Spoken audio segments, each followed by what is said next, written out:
Welcome to Write Now Workshop Podcast, where you can write a book and change the world. I'm your host, Kitty Bucholtz, and this is episode 147, Writing for Video Games, an interview with Alice Rendell, coming to you on Thursday, June 13th, 2019. Since this is a writing podcast, I am just going to tell you right now, this is my fourth or fifth intro to this episode. Why is that? Because sometimes you do something, whether it's writing or speaking. See, I'm about ready to just go, I'm doing this a sixth time. For some reason, your brain just not working right. You are saying the words that you are not meaning, and you are thinking of words that you are not saying. You are typing words that you're like, that's not what it sounded like in my head. It was really, really good in my head. But this is what we do. We keep going, we keep editing, we keep revising, we keep starting over. So we are not going to keep the first draft of anything and publish it. We are going to rewrite it.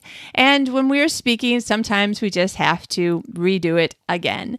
So be encouraged. Be encouraged. I've been doing this for a year and a half, and I still have moments when I stumble over my words every single time for, 5 or 6 times in a row. This is the same thing that happens in every part of life. It's just that we don't always notice it. For one thing, mostly people aren't really looking at us when we're making these silly little mistakes. When you're at your computer, nobody knows whether or not this is your first draft or your 17th draft. So for one thing, if it is your 17th draft, do not be embarrassed. The reason why you're rewriting it is because you're trying to make it better. Now, that being said, occasionally put your other hat on, the one that's a reader hat, and ask yourself, am I making it better or am I just constantly making it different? Because they're not the same thing. So I want to encourage you, whatever kind of writing and editing that you're doing, however you're doing it, there's probably a really good chance it's fine. Don't worry. And at the same time, you do want to make it the best you can be. So don't stop too soon. Don't keep on going forever. That's my encouragement for you this morning. I hope it is helpful. I suspect there's one or more of you out there who are like, yep, I really needed to hear that today. It's not easy to find the space in the middle, the space where it's like, this is the amount of good that I wanted it to be. This is the amount of excellent that I wanted it to be. And to fiddle it with it more would just actually take away some of what makes it great. And then, the part where you're like, it sounds really good. It's good enough. But is it really? Is it really? Okay, I hope that you find a good middle space for that. In the meantime, we're going to talk about something a little bit different today. I'm usually interviewing novelists and talking about writing fiction. I tried to interview nonfiction writers as well whenever I can find one who is willing and able to meet me across the internet here in Sweden. And for the most part, I've stuck with that a lot. We've had some screenwriters on, and today we are going to talk about writing for video games. Very exciting. Now, this may not be anything that you had ever really thought about doing for yourself, or, that someone might be interested in doing it. And that is why I'm saying, think for a moment of who you've been talking to who is like, oh yeah, my son or daughter is interested in, figuring out what kind of jobs there are in the video game industry. This would be a great episode for them to listen to because Alice is young, talented, and knows her stuff. She's been named to lists, where they're saying the top people in our field are. And she's also just really smart, really nice, and very encouraging. So I think you're going to get a lot out of this episode. If video games are not really something that you're ever going to work on, no problem, because I am a firm believer that no matter who you're talking to, there is something that you can learn that will help you in your writing. Sometimes I'm talking to somebody who's like an economist or something, and I'm still like, oh, I just had an idea for something. So you just don't know who is going to inspire you with some interesting new idea. But if they're a writer, I think there's a much better chance that you are going to be inspired, encouraged, and motivated. And Alice is wonderful at those things. So I know that you're going to enjoy the show with her. Remember that we are now in the summer schedule, so instead of doing a weekly episode, we'll be doing every other Thursday. We'll still be doing the monthly Encouraging Words episodes, but the interviews will be every other week for the rest of the summer. I hope that you have a great time listening to this episode and that you feel totally motivated and encouraged, and that maybe you start paying a little bit more attention to video games after you're done listening to Alice. Here she is. Today's guest is Alice Rendell. Alice is a senior narrative designer for video games, originally from the UK, now working in Sweden. She has been in the games industry for almost a decade and worked on a variety of narrative-driven games, including The Descendant, The Monster in Me, and Zodiac Orcanon Odyssey. I've been trying to get that one right. In 2014, she was named one of Develop Online's 30 under 30 developers in video games. And in 2015, MCV's Top 100 Women in Games. Welcome, Alice. Thank you. Thanks for asking me. I just thought, how fun. You have such a cool job. I've never known anybody who has your job before. And I thought probably my listeners have really never heard of anybody who even had a job like yours. So I thought I'll just kind of explain how we met and then ask you to start at the beginning, because even I don't know the beginning. Yeah, no, that would be cool. Cool. All right. So a mutual friend of ours invited a bunch of people that she knew were doing writing outside of work to be in a writer's group. And so you and I started getting to know each other because we were in this fun critique group / brainstorming group / getting together for coffee group. So I know that side of what you do. And in general, I have a very vague idea of what you do as a narrative designer, but let's just go back. Let's go back to the beginning of wherever you feel like your writing story begins. For me, I was probably 7 or 8. That's where I start my story. But wherever it is that your story starts, tell us who you are, what kind of writing you did, how you got involved in general. Okay. Well, I came from a really odd story into narrative design and game writing, actually. I started as a game designer. I actually studied computer game design at university. That was my bachelor's degree. That's what I studied. Because, I mean, I grew up playing video games. Like, from the age of 4, I was obsessively playing Mario and Zelda and all those other games. I just loved them. And then, I don't know, when I was a teenager, I just sort of sat down and was like, no, I want to make worlds and stories like this in games. But the term narrative designer, which is what I am, wasn't really a thing back then. It's kind of a new job in the game industry. Yeah. So I decided to do game design because that was the closest thing to what I wanted to do. And then that kind of just progressed into game writing and narrative design throughout my career. Wow. So game design, that would mean that you're a pretty good computer techie person? No, it's a lie. Actually, I mean, I have competencies in that, but I'm not a programmer. That's the great thing about games, is that you have such a big team who can do all the bits that you're not good at. Yeah. And for me, it's very much about coming up with the idea for gameplay and communicating that to the team in a clear way so that those smart programmers can go make it. Yeah. All right. Well, I hate to put you too much on the spot, but my guess is that I've got at least a few listeners who are like I was 6 months ago. 6 months ago, I thought video games were for boys and men who hadn't grown out of being boys, because the only games I'd seen people play were games that I would never play. First-person shooters, that's what my husband likes. But in the last 4 months working for a video game company, I am finding all these games that I'm like, oh, that's considered a video game? I thought that was just a, quote, computer game, or it was, not a real game because it didn't have guns and bombs and wars. Yeah.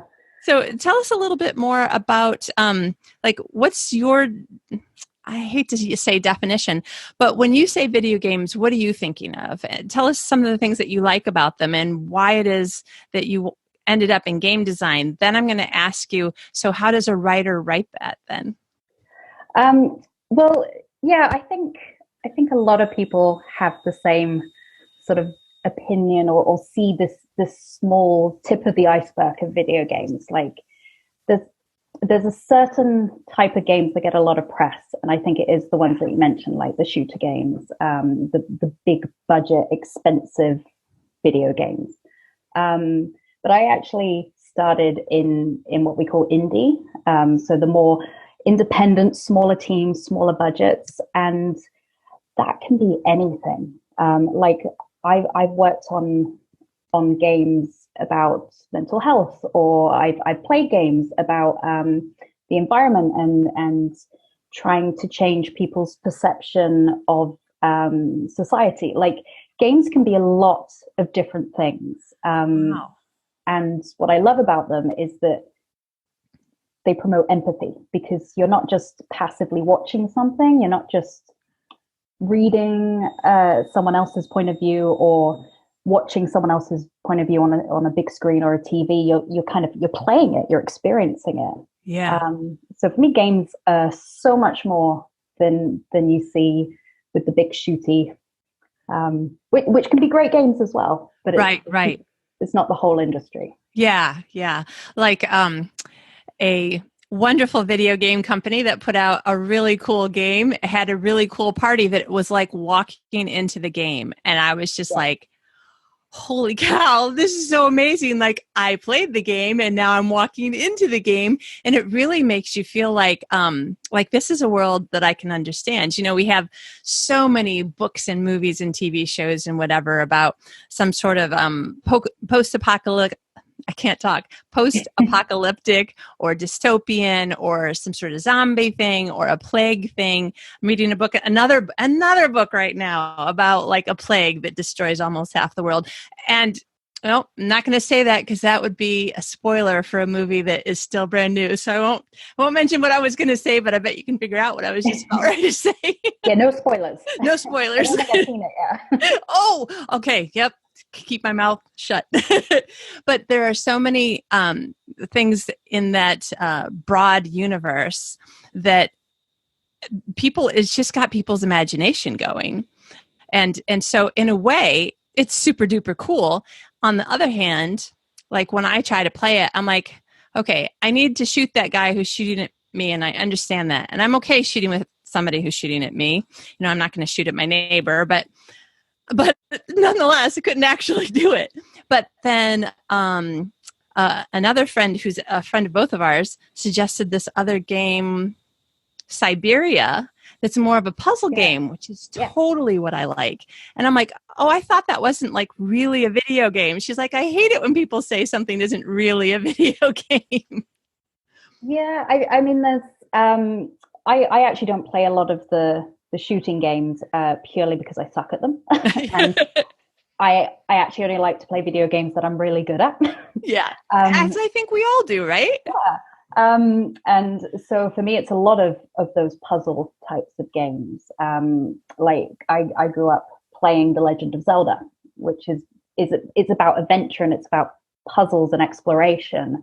And I think something you mentioned, which is really important for games, is building a world and being able to live in it for a bit, which is something only games can do, really, because I think only in games you get to sort of poke every corner of that world, which, you know, means it has to be completely consistent, whereas other forms of narrative media, you're kind of showing the window that you want to show to your audience. Right. Exactly. When you're watching a movie, you get the camera shot in front of you that the director chose. That's it. Yeah. Whereas in games, you have to think about, well, what's going on off shot? Like, what is that extra in the background doing? Who are they? Because your player might go up and speak to them. So they need to have a whole backstory, and you need to deliver on that. Right. Okay, so let's move into that. So you were in games design, and then you kind of moved into narrative design. Explain to us a little bit about what does the one job involve, and then how did you end up doing, presumably, I'm guessing, more narrative writing then? Yeah, so I kind of explain my job as narrative designer as something between a game designer and a games writer. So a game designer is defining the gameplay and systems. It's saying, okay, for this you level up, you're doing puzzles or you're doing shooting or whatever the game mechanic is. And then you've got games writing, which is writing the dialogue, defining the characters in the world. For me, my job as a narrative designer is to make sure that the gameplay is married well to the game world and the writing. So it doesn't feel like it's two separate entities living in a game. Okay. So now, the gameplay is sort of reinforcing the story. Okay. All right. So I'm going to try to re-say what you said to see if I understand it. So there's the mechanics of moving around, picking something or shooting something or going somewhere and having something react to you being there, which is separate from why are you here and what are you doing, which is the story. And you're trying to make them together. Exactly. So if you've got a game, let's use the shooting example because we just spoke about it and it's fresh in my brain. The narrative designer would be saying, okay, we've got this shooting mechanic. Well, why are you shooting people? Who are you and why are you doing that? What purpose does it have in the world? Does that make sense? Yeah. And that's what narrative designers do. Yeah. All right. So then tell us about your journey. How did you move into, did you move into more writing in a job that you had already been hired as a game designer, or did you get hired to be a writer at a second or third or whatever job? So I was working in smaller teams before, like 30-person teams where at some points I was the only game designer or one of very, very few game designers. So you kind of wear a lot of hats then. You do a lot of different things. And yeah. I was doing a lot of the writing and story building and at one of the projects I worked on. And I was just there thinking, oh, I really like this. I really like making characters and making the world. And then I sort of just fell into doing that more because I was enjoying it. And then that just kind of progressed and snowballed from there. So my next job, I made sure I was working just as a narrative designer and just doing the narrative aspects of the game because I just loved it so much. Yeah, yeah. Wow. Okay, that sounds really cool. Now, you had been playing video games since apparently before preschool. Yeah. It was about 4. Yeah. I was just thinking, I remember being in a car with my friend and her handing over this itsy bitsy spider game to her 1.5-year-old, mostly as a way so that she could get to our destination without her, baby daughter crying about things. And it was amazing to me how she could figure out eventually, like it's just little fingers on a screen until they start noticing that when their fingers hit the screen a certain way, something happens, like the spider climbs up the spout or whatever. Yeah. And then she would be figuring things out. And I'm thinking, my gosh, when she's 20 years old, she'll be brilliant in this particular kind of thinking. So let's say that we're talking to people who are, and there's probably, no 60-year-old people listening to the show going, that's what I want to do next. I want to be a narrative designer. So let's talk to people who are like you. They've been playing video games most of their lives, maybe all different kinds of things, and have thought about, I wonder how you would even get a job there. I know that there are several paths into just about any industry. Like I can name several paths into, being a published writer. Give us some ideas about what people might, where they might start and what they might do before they can do narrative design type work or because it sounded like that's different from story writers. So maybe you can tell us a little bit about that too. Yeah. So I think, there's a lot of different university courses now. And game design, as the path I did, is a great way in then to narrative design. But there's also, if you wanted to do just pure game writing, which would be, creating the story, the characters, writing the dialogue, then I think any type of writing degree is really valuable. Screenwriting and script writing in particular, because it's a lot of dialogue and because you've got the visual aspect as well to learn. But I mean, even before all of that, even before, say, university and degrees, there are a lot of tools out there to make games now. There weren't that many when I was a teenager, without needing sort of technical skills, which I completely don't have, or didn't have then. I have a few more now, but now there's some really great stuff where you don't need to be technical and you can still create games quite easily. One of them is called Twine, where it's purely writing, and you just write it's like a choose your own adventure writing. So it's non-linear and you have branching dialogue. So you write a piece and then the player chooses which part of the story they want to go down. So just making things, just like any writing, I guess, just getting in there and making something is really the best way to build a portfolio. Yeah. So Twine, is that like a free to use website? Yeah, it's I think it's twine.org. And it's a software you can download. And then you can post your stories, your small games online on the web and have them played. And it's really easy for people who aren't necessarily programmers or super technical. Yeah. Okay, you make me want to just go do that. That sounds really fun. It's still very accessible, and it's a great way to sort of, because in games there's a lot of non-linear storytelling, a lot of giving the player choice. Yeah. So it's a great way to practice that, making sure everything ties up and you have interesting branches and interesting choices. Yeah.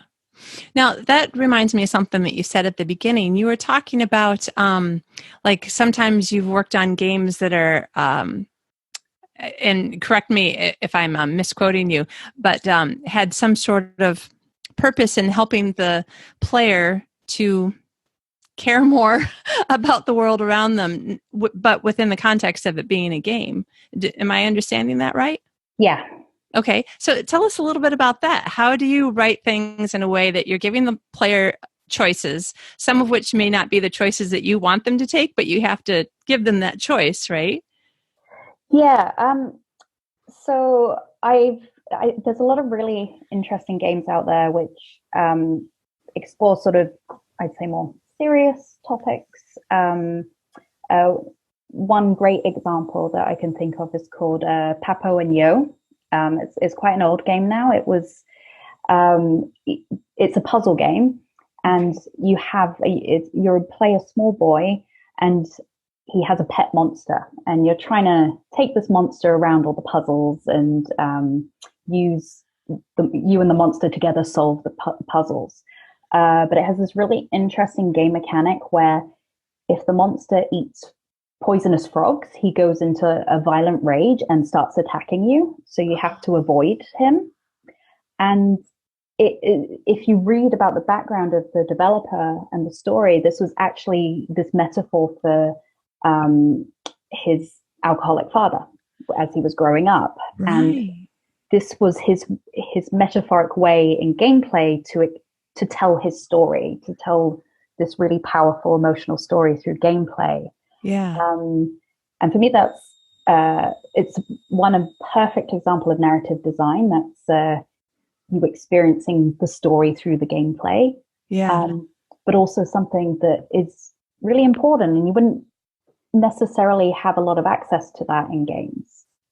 And so, for instance, in this game, you as the player have some choice in being able to keep your friendly, nice monster from eating the poisonous frogs. You can help him to not eat them so that he can continue to be Yeah, friendly. you can kind of choose to help them avoid, but I think there's also a lot of underlying emotional choices there. Like you choose to forgive the monster afterwards, All and right.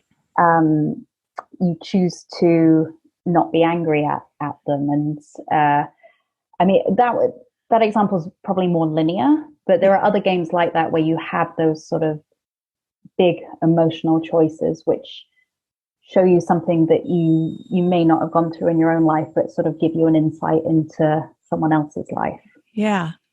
Excellent segue. So say that you're trying to build like just a really cool story um, that players are going to love to play, but also love to experience the story and make these choices.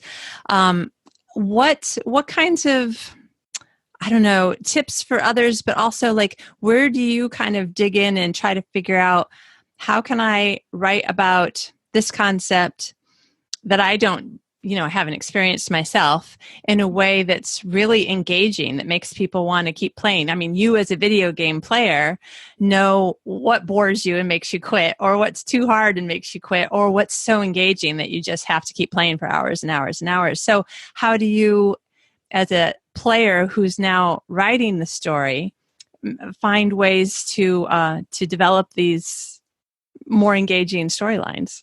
Yeah, I mean my big advice is to fall back on the gameplay as much as possible. I think if you can use a game mechanic, an experience to tell your story, then that's the best way to do it. I mean, we have the age old saying of show don't tell, right?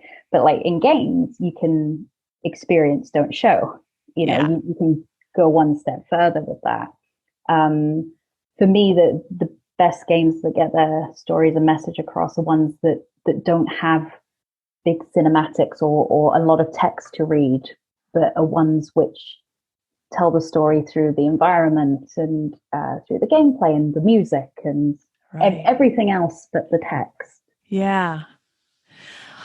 That's interesting. So, even though you started in indie games, smaller teams, as the game becomes a bigger game, but even in the smaller team, you still had to find some way for all of you. So, you have to be a writer who likes working in a team, right? Because you have all these other departments, whether they're one person departments or 40-person departments, that you have to somehow integrate what their idea is for this type of gameplay and your idea for the story and their idea for what the world's going to look like and how it interacts. Am I getting this right?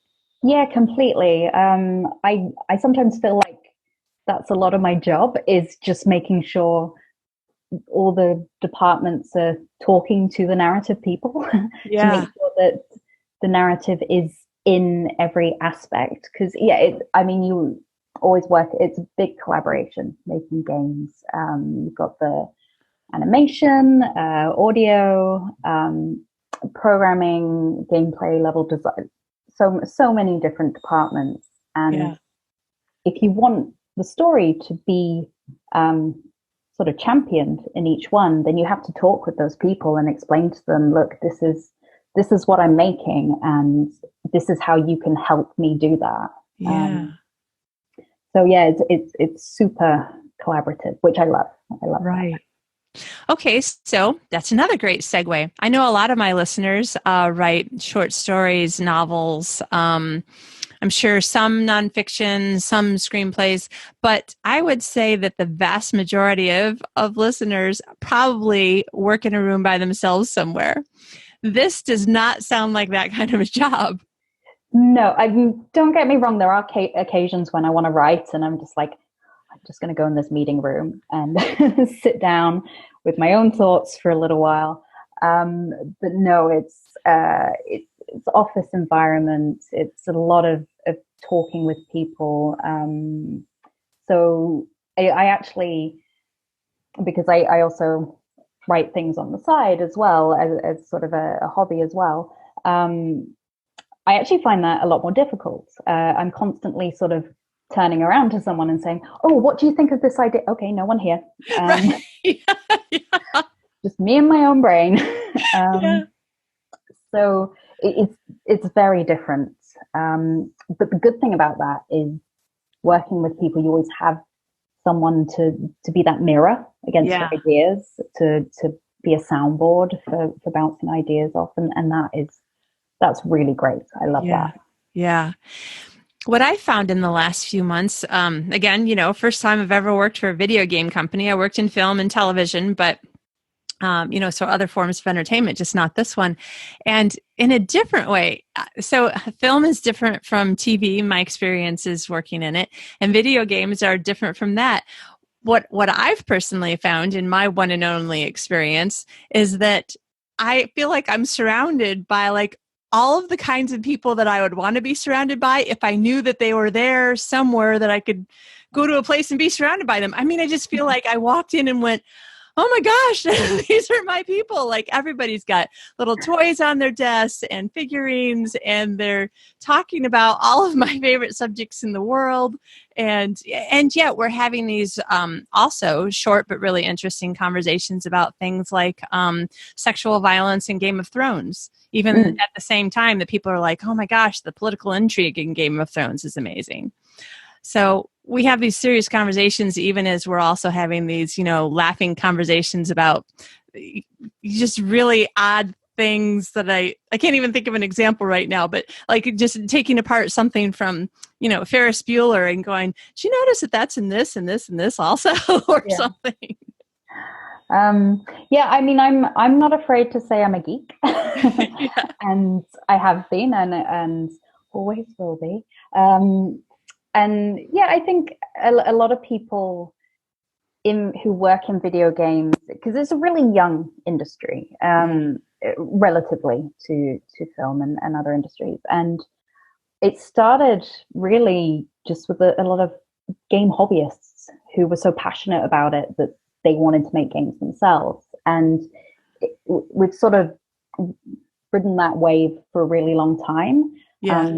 So I think a lot of people who work in games are fans of video games, and they love them, and they're super passionate about that.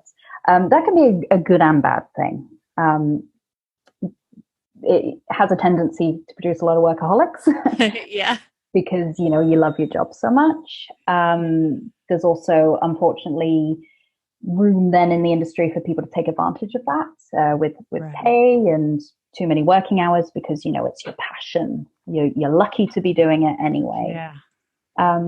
So I feel like it's a double-edged sword a little. But yeah, I know what you mean. There's a lot of it's quite chilled and relaxed game industry, I think. Yeah. And yet, with that exciting energy of feeling like you could literally turn to either of the people on either side of you and say, oh, what about this idea? Like you said. Yeah. There's an excitement, I think, about making games. And we're still finding our way, I think. We're still trying to work out really what this industry is and how to make games the best way, both technically and to deliver a good product, but also, from a work ethic and healthy well-being. Right. Right. Yeah, because whether an employer does or doesn't want to take advantage of you, the fact is you can just overwork yourself just by getting too involved in what you love to do, which is what I also did, even by the virtue of being my only employee and the boss of me. I still managed to overwork myself. Yourself is your worst boss sometimes. Yes. Yeah, same. I mean, it's very, very difficult when you truly love what you do, to say, okay, no, it's 5:00. I need to go home and switch this off for the day and think about something else. I've definitely been there as well, but ultimately you kind of have to, because it's all about sustainability, right? You can't do it forever. So. Yeah. And I would say that that's got to be true of just about any job in the entire world. Pretty much, yeah. Yeah. Okay, so let's go back one more step. There was something that you said that made me think. What are some of the ways that you can think of that?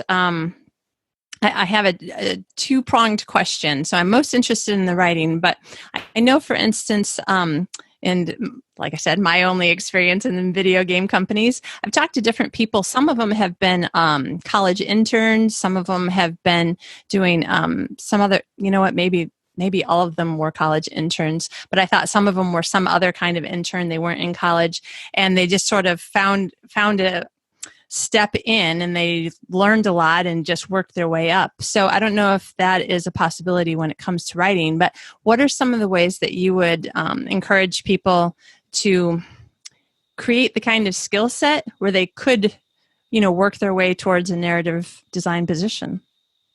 I think if you want to do game writing, then I think actually a lot of the other writing advice and writing skills is really applicable. Like, just get writing, learn how to do it, write things, throw it away, Don't get precious about ideas, writing, because in the games industry as well, you throw away a lot of things, a lot of iteration, like with writing books and other forms of media. But I think one of the key things if you're moving into video games is and thinking about writing for video games is to think non-linearly. There are a lot of things in traditional writing which I don't think works that well in video games. Like the 3-act structure is really hard to apply to a video game when you actually don't know what your character's going to be doing or your player's going to be doing for the whole of Act 2. Yeah. You can have this great intro and this great ending, but if it's a big sort of what we call an open world game where you can go all over the world and do anything you want, you can't control that pacing. You can't control those emotional beats in the same way. And you shouldn't as well. That's kind of the point, that you're giving agency to your audience. Yeah. So that's really hard to do. But it doesn't mean that the 3-act structure isn't really important and applicable on like a smaller scale. You can do side content and side missions that would have, that 3-act. Beginning, middle, end. Yes. Okay. It's not the whole thing. So those kind of traditional writing skills, especially from script writing and screenwriting, is really applicable. It just sort of has to be molded and bent in a different way for games. Yeah. So it sounds like if somebody were wanting to go down this path, because I imagine somebody listening is like, this is great. I'm guessing, based on what you've been talking about, that learning more, reading more about good script writing and practicing, just writing all sorts of screenwriting type work, and creating stories where there's multiple options for what the main character could do, but also probably playing games that have good, strong storylines, and then stopping and trying to think about what just happened. Absolutely. Yeah. Play everything you can get your hands on, or if you can't, because that can be kind of an expensive hobby as well. Yeah. There are so many playthroughs on YouTube that you can watch, or other forms of video services, and watch people play them through. If you really Twitch enjoy is the place, right? Twitch. Yeah, Twitch is a great one to do it as well. Okay. But if you like playing video games, then that comes with a disclaimer of you can't play video games for fun anymore. I still love them, but I can't play them without analyzing them and going, I wish I'd done it this way instead, or wow, that's brilliant, I'm writing that down. Yeah, I remember probably the first 6 years after I went through a screenwriting program, I It was really, really difficult to stop looking at it when I wanted to just relax and enjoy a movie, like to just turn it off. And finally, at one point, I think it was right before I watched The Sixth Sense, because I specifically remember where I was and that sort of thing. And I just told myself, you need to turn it off for the next 2 hours, because I desperately wanted to enjoy this movie, and I was pretty sure it was going to be awesome. It was. If you saw it on opening weekend and nobody could give you a spoiler, it was. But I had to tell myself, now is the time I'm going to relax and play for fun, watch for fun. Yeah. And you need to tell me how you did that, because I haven't worked out a way to do that with games. Yeah. To switch it off at all. My brain is always running, always analyzing if I'm playing video games.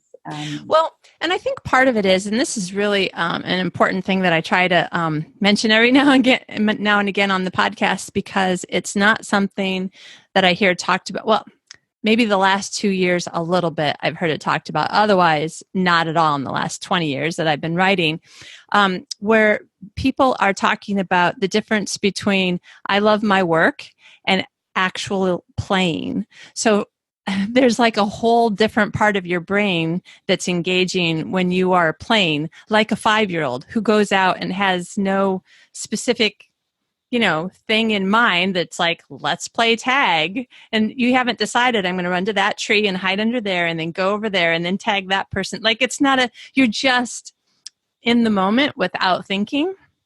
And apparently what I'm learning, and it's a problem with how people end up in burnout as well, is we get into these times of, I love all these things that I do, but I'm looking at them and engaging with them in a way that's engaging this work part of my brain and not this other play area of my brain.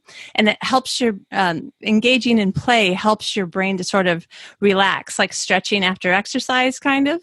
Yeah, that's super interesting. Yeah.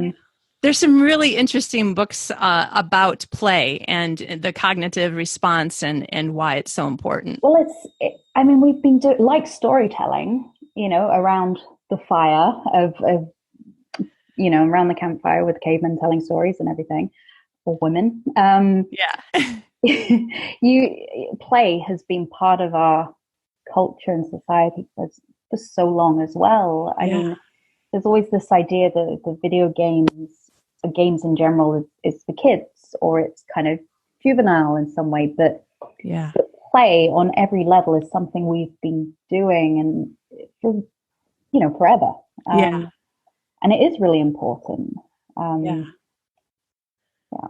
I think that we recognize in hindsight when, that was a moment of play, because you may feel physically tired afterward, but you feel mentally like truly refreshed.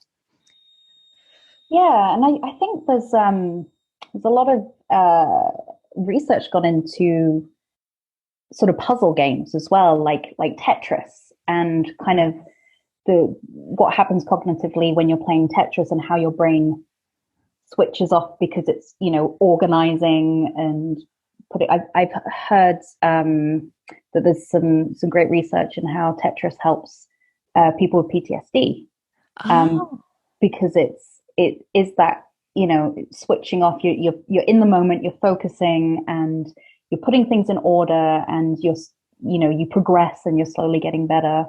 I can't remember offhand where the research is, but it's really interesting. Like, games can serve a lot of purposes that we still have a lot to explore with them. Right. I'm a total neuroscience geek. So anytime anybody's talking about brains, I'm like, what? I want to know what this conversation's about. I read the most interesting article. Actually, I heard about this game first. And so I went and looked it up, tried to figure out, like, how can I download it to my phone? I couldn't find it. It was supposed to be available on iPhone and Android. Well, the article was old. And when I found the most recent information, what it was a health organization in the UK studying Alzheimer's. And they thought that if they could figure out a way to something. And so they worked with a video game developer and just created this phone app video game. And they were like, if we could just get 100,000 people to play for 2 minutes, we would have all the information we need. But they got something like 3 million minutes of play, or 4 million minutes. And they said like it was so much information because of the way that the game was designed to see how you react in certain situations, and based on your age and all sorts of other things that you had, plugged in, I guess. That they said it was something like 75 years worth of research that they got in 4 months of this video game. Wow. Yeah.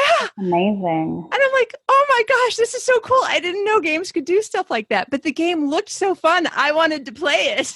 Yeah, that's amazing. I love stuff. That's the thing that gets me so excited about the games industry, just its potential to do so much. Oh my gosh. All right. This is totally cool. I don't want to take up all of your time because you probably need to relax. You can go and think about fun things at work again tomorrow. But so let's just give a brief recap. What are your tips on, if somebody's listening who's like, this sounds kind of cool, what are some of the things I should do, or how should I try to find a job? What should I do before I start looking for a job? What do you think? I think the big thing would be to sit down and make some non-linear stories. There's Twine, which I mentioned. There's a software called Ink as well, which is geared towards people who want to write non-linear stories for games. There is also things called game jams, which is they're organized all over the world. You go somewhere for a weekend, you're given a theme, you team up with people and you try and make a game in a weekend or 48 hours or however long it is. Wow. And that is a great way to build up your portfolio, and also to meet people, and also to fail. Like a lot of game design is just sort of knowing what not to do as much as knowing what to do. Yeah. And that the same applies for narrative design. So like just make things, sit down and make things. Wow. That sounds good. And play really good quality games, or play all games, or? Play a bit of everything. You'd be surprised at what types of games have amazing stories in them. Like I love the story mode on FIFA, the recent FIFAs, because it's great. And that's not, a football game isn't necessarily where you'd expect that, but it works really well. So play all types of games to analyze, to like stop, to think about it, maybe play with the sound off as well, to say, okay, does this change how I feel about the world and the story if the sound isn't here, and that kind of thing. Like if I took away one aspect of this game, how would it change how I feel about the narrative? Excellent. Okay. And then you also said study and practice screenwriting. And if you are in that place in your life where you can do it, you could actually go in and take a college degree in something having to do with games. Yes. Yeah. I think there's a lot now compared to when I was a student 10, 12 years ago. Hey, you got awarded to be in the top 30 under 30. That's an achievement. Except now I'm like, oh, those are the days when I was under 30. Okay. But yeah, there are loads of I think there's game writing, like specifically focused on game writing courses. There's game design courses. There's a lot out there to look at. Excellent. Well, this is brilliant. Thank you so much for sharing all this. Great. Now, I usually finish up with, where can listeners, find out more about you and your books? So let's just change that question a little bit to, do you have a social media account that you don't mind people following you on? Yes, you can follow me on Twitter at Alice M. Rendell. Excellent. And I do have a website as well, which is alicerendell.com. It's WIP at the moment, but it will be back up very shortly. Awesome. Very cool. Thank you so much for being on the show. This has been really interesting. It's been really great. I've super enjoyed it.